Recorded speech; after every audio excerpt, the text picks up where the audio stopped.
Hello friends, welcome to Devi's cooking.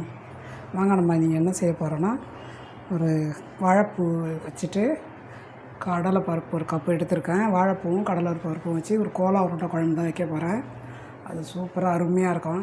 கறி குழம்பே தோற்றுடும். அந்த குழம்பு அந்த அளவுக்கு டேஸ்ட் இருக்கும். வாங்க அது எப்படி செய்யறதுன்னு வீடியோவில் பார்க்கலாம்.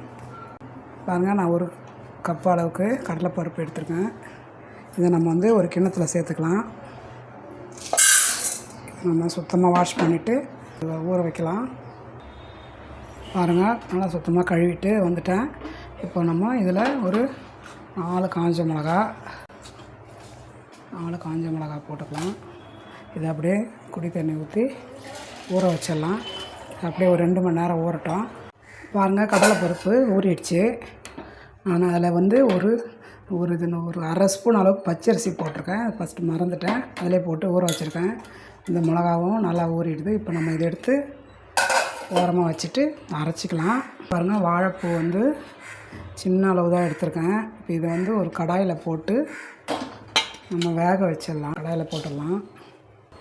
இது முழுகிற அளவுக்கு மட்டும் தண்ணி ஊற்றி இதை கொஞ்சம் நேரம் வேக வச்சிடலாம். இதுக்கான ஒரு 5 நிமிஷம் 6 நிமிஷம் தான் ஆகும். இந்த வாழைப்பூ இந்த மாதிரி மெத்தடில் செஞ்சால் சூப்பராக அருமையாக இருக்கும். கொஞ்சம் நேரம் ஆகும். எல்லாமே இது டக்குன்னு செய்ய முடியாது, கொஞ்சம் நேரம் எடுக்கும். இருந்தாலும் இது எப்படி செய்யுதுன்னு பார்க்கலாம். இப்போதைக்கு இது ஒரு 6 நிமிஷம் வேகட்டும். புளி பாருங்கள், இந்த சின்ன சைஸ் தான் எடுத்துருக்கேன், லெமன் சைஸு. நம்ம தக்காளி சேர்க்க போகிறோன்றதுனால புளி இந்த அளவுக்கு ஊற வச்சு கரைச்சி எடுத்துக்கலாம். 4 மீடியம் சைஸ் தக்காளி தான். இதை நம்ம ஒரு சின்ன ஜாரில் சேர்த்து அரைச்சிக்கலாம். பாருங்கள், இந்த வாழைப்பூ தண்ணியும் கரெக்டாக போச்சு. பாருங்கள், இதை நம்ம எடுத்து கொஞ்சம் ஆற வச்சிடலாம். இப்போ பாருங்கள், தக்காளி அரைச்சி வச்சுருக்கேன். அளவுக்கு 2 துண்டு அளவுக்கு தேங்காய் எடுத்திருக்கேன். இந்த தேங்காவை நம்ம இப்போ ஜாரில் சேர்த்துடலாம். தேங்காவை இந்த சின்ன ஜாரில் போட்டுக்கலாம். அரை ஸ்பூன் அளவுக்கு சோம்பு சேர்த்து இதையும் நல்லா மைய அரைச்சிடலாம். பாருங்கள், ஸ்டவ் பற்ற வச்சு கடாயை வச்சுருக்கேன். ஒரு 2 குழிக்கரண்டி அளவுக்கு எண்ணெய் ஊற்றிக்கலாம். எண்ணெய் காஞ்சிடுச்சு. இப்போ 2 பட்டையும் சின்னதாக ஒரு 3 லவங்கமாக தான் வச்சுருக்கேன். இதில் போட்டுடலாம். பாருங்கள், அந்த பட்டை லவங்கமும் பொரிஞ்சிடுச்சு. இப்போ பூண்டு ஒரு 6-7 பல்லு நல்லா சின்ன சின்னதாக கட் பண்ணி வச்சுருக்கேன். உரிச்சிட்டு நம்ம அதில் போட்டுடலாம்.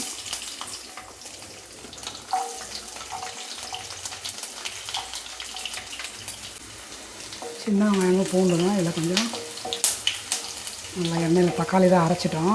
வெங்காயம் பூண்டு மட்டும் வதக்கிடுவோம். பாருங்கள், சின்ன வெங்காயத்தை போட்டுடலாம். கருவேப்பிலையும் சேர்த்து போட்டாச்சு.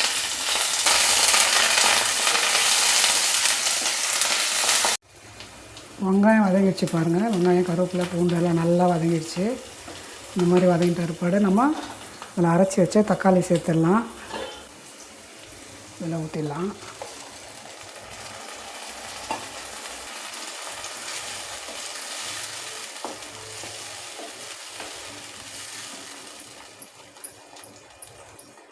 இது அப்படியே ஒரு 2-3 நிமிஷம் கொதிக்கிட்டோம்.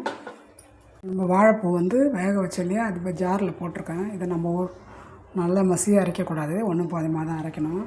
இதை அரைச்சி கொண்டு வந்துடுறேன்.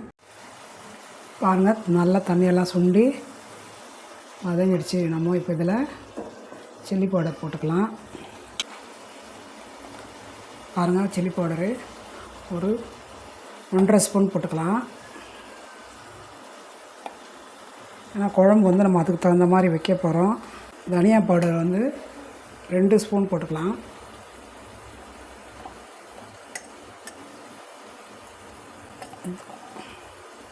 ரெண்டு ஸ்பூன் அளவு போட்டுட்டேன். மஞ்சள்தூள் போட்டுக்கலாம். ஒரு செட்டிக்கு அளவு மஞ்சள்தூள் போட்டாச்சு. இதை அப்படியே கலந்துட்டு ஒரு 2 நிமிஷம் இருக்கட்டும்.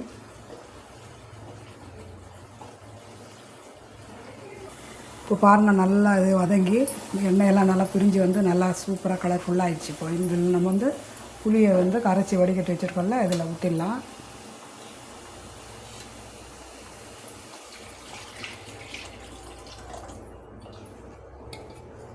இப்போ நம்ம கல் உப்பு நம்ம இன்னும் போடலை, இந்த அளவுக்கு போட்டுக்கலாம். கூடவே நம்ம இந்த இப்போ தேங்காய் சோம்பு சேர்த்து அரைச்சி வச்சுருக்கோம்ல அதே நம்ம இதில் வடிகட்டி ஊற்றலாம். இது தேங்காய்லாம் திப்பி திப்பியாக இருக்குன்றதுனால இந்த மாதிரி அரைச்சிட்டு வடிகட்டி சேர்த்துட்டா நல்லாயிருக்கும். இல்லைன்னா நெஞ்சு மேலே இருக்கும்.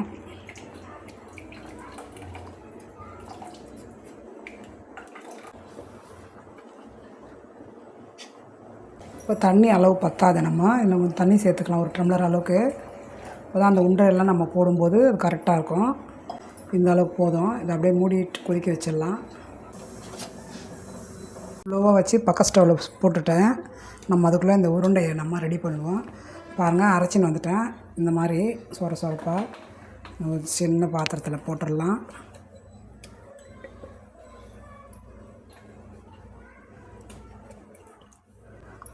இதுலேயே வந்து நம்ம இந்த கடலைப்பருப்பும் போட்டு இதுவும் அதே மாதிரி ஃபஸ்ட்டு காஞ்ச மிளகா போட்டுக்கலாம். இந்த மாதிரி காஞ்ச மிளகா போட்டு அது கூட ஒரு கைப்பிடி அளவு பருப்பு சேர்த்து ஒரு அரைச்சிடலாம். பாருங்கள், வாழைப்பூ நம்ம உருண்டை ரெடி பண்ணுறதுக்கு பூ அரைச்சி வச்சுருக்கோம். வாழைப்பூ, கடலைப்பருப்பும் காஞ்ச மிளகாவும் அது ஒரு நம்ம எல்லாத்தையுமே அரைச்சாச்சு. சின்ன வெங்காயம் ஒரு கைப்பிடி அளவுக்கு அரைச்சி சின்ன சின்னதாக கட் பண்ணி வச்சுருக்கேன். நம்ம இதில் போட்டுடலாம். இதுக்கெல்லாம் சின்ன வெங்காயம் தான் சூப்பராக அருமையாக இருக்கும். ஒரு ஸ்பூன் அளவுக்கு இஞ்சி பூண்டு பேஸ்ட் போட்டுக்கலாம். இஞ்சி பூண்டு பேஸ்ட்டு, சிட்டிக்கு அளவுக்கு மஞ்சத்தூள், சோம்பு இந்த அளவுக்கு. சோம்பு தான் இதுக்கு மெயினு. சோம்பு, இஞ்சி பூண்டு பேஸ்ட்டு, காரம், பச்சை மிளகா, காஞ்ச மிளகா, வெங்காயம் எல்லாம் போட்டோம். இப்போ கொத்தமல்லியும் கருவேப்பிலையும் போட்டு நம்ம உப்பு போட்டு பிசைஞ்சிடலாம். உப்பு இந்த அளவுக்கு போட்டுக்கலாம். சின்ன ஸ்பூனில் ஒரு அரை ஸ்பூனு. இதை வந்து நம்ம இப்படி எல்லாத்தையுமே ஒன்றா மிக்ஸ் பண்ணிடலாம்.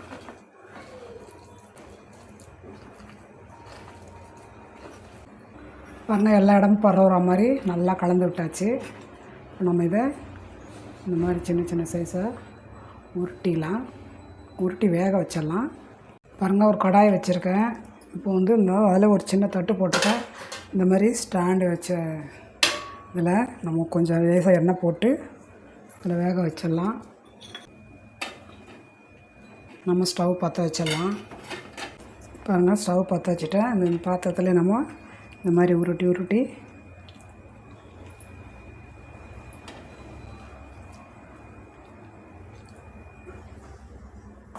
பாருங்கள், எல்லாத்தையும் உருட்டி இந்த மாதிரி வச்சுட்டேன். இப்போ நம்ம தட்டு போட்டு மூடிடலாம். இப்போ பக்க ஸ்டவ்வில் குழம்பு கொதிக்குது. சிம்மில் வச்சுருக்கேன். இது கொஞ்சம் வேகட்டும். 10 நிமிஷமாக ஆயிடுச்சு. இது வச்சுட்டு கிளி வேகிற நேரத்தில் வெந்துடும். சின்ன சின்னதாக தான் உருட்டி வச்ச வெந்தவுடனே எவ்வளோ பெருசாகிடுச்சு பாருங்கள், நல்லா வெந்தெடுத்து இப்போ நம்ம இதை எடுத்துகிட்டு ஆற வச்சிடலாம். உருண்டையெல்லாம் இதில் போட்டிருக்கேன். அதெல்லாம் போட்டு ஒரு கொதிக்கிட்டேன். இது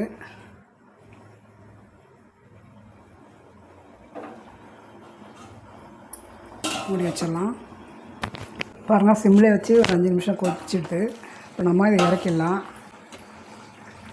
குழம்புலாம் சுண்டி கரெக்டாக வந்துடுது. பாருங்கள், எண்ணெயெல்லாம் பிரிஞ்சு நல்லா சூப்பராக வீடே மணக்குது வாசனை. நம்ம டேஸ்ட் பார்த்தலாம்.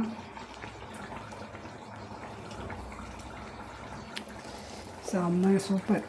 எப்படி சொல்கிறதுன்னு தெரியல, அந்தளவுக்கு நல்லா அருமையாக இருக்குங்க. நம்ம கேஸ் ஆஃப் பண்ணிவிட்டு இந்த குழம்பு எடுத்து வேறு பாத்திரத்தில் மாற்றி எடுத்துக்கலாம். அருமையான குழம்பு பாருங்கள், நல்லா அருமையாக இருக்குது. சுட சுட வாழைப்பூ வாங்கிட்டு வந்து இந்த மாதிரி கடலைப்பருப்பு ஊற வச்சுட்டு இந்த மாதிரி ஒரு குழம்பு செஞ்சு பாருங்கள். உங்களுக்கு இந்த வீடியோ பிடிச்சிருந்தா லைக் பண்ணுங்கள், ஷேர் பண்ணுங்கள், சப்ஸ்கிரைப் பண்ணுங்கள். சூப்பராக அருமையாக இருக்குது வாசனை. நம்ம இதுக்கும் கொஞ்சம் சாப்பிட்டு பார்க்கலாம்.